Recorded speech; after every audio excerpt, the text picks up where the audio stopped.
మీకంటే ధనవంతుడు ఉన్నాడా? బిల్గేట్స్ను ఎవరో అడిగారు. ఒక వ్యక్తి ఉన్నాడు అని సమాధానమిచ్చి ఇలా చెప్పాడు.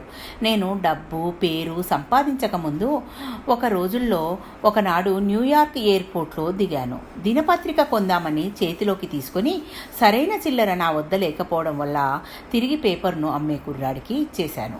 పర్లేదు, మీ దగ్గర చిల్లర లేకపోయినా ఈ పేపర్ తీసుకోండి బలవంతంగా నా చేతిలో పెట్టాడు. నేను తీసుకోక తప్పలేదు. మరో 2 సంవత్సరాల తర్వాత చాలా విచిత్రంగా మళ్ళీ అదే ఎయిర్పోర్ట్లో అదే పేపర్ కుర్రాడి వద్ద మళ్ళీ దినపత్రిక కొనాలని ప్రయత్నిస్తే నా వద్ద చాలినంత చిల్లర లేకపోయింది.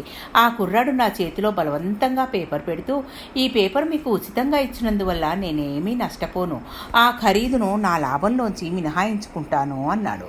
ఆ తర్వాత 19 సంవత్సరాలకు నేను బాగా డబ్బు పేరు సంపాదించిన తర్వాత ఆ పేపర్ కుర్రాడి కోసం వెతికాను. నెలన్నర తర్వాత అతడు దొరికాడు.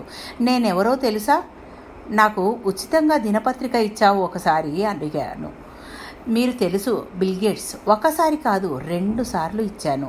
ఆ రోజు నువ్వు చేసిన సహాయానికి కృతజ్ఞతలు. నీకు ఏమి కావాలో అడుగు.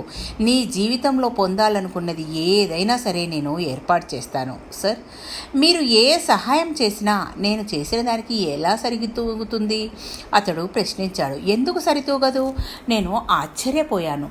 నేను పేదరికంతో బాధపడుతూ దినపత్రికలు అమ్ముకుంటూ కూడా మీకు సహాయం చేశాను. ఈరోజు మీరు ప్రపంచంలోనే పెద్ద ధనవంతులై వచ్చి నాకు సహాయం చేస్తానంటున్నారు.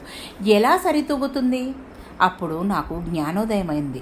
అతడు ఇతరులకు సహాయం చేయాలంటే తాను ధనవంతుడు కావడం కోసం ఎదురు చూడలేదు. అవును, నాకంటే ఆ పేపర్ కుర్రాడే ధనవంతుడు. అప్పుడు నాకు అనిపించింది, కుప్పలు కుప్పలు డబ్బు ఉండే కంటే ఇతరులకు సహాయపడాలనే హృదయం కలిగి ఉండటమే నిజమైన ఐశ్వర్యం.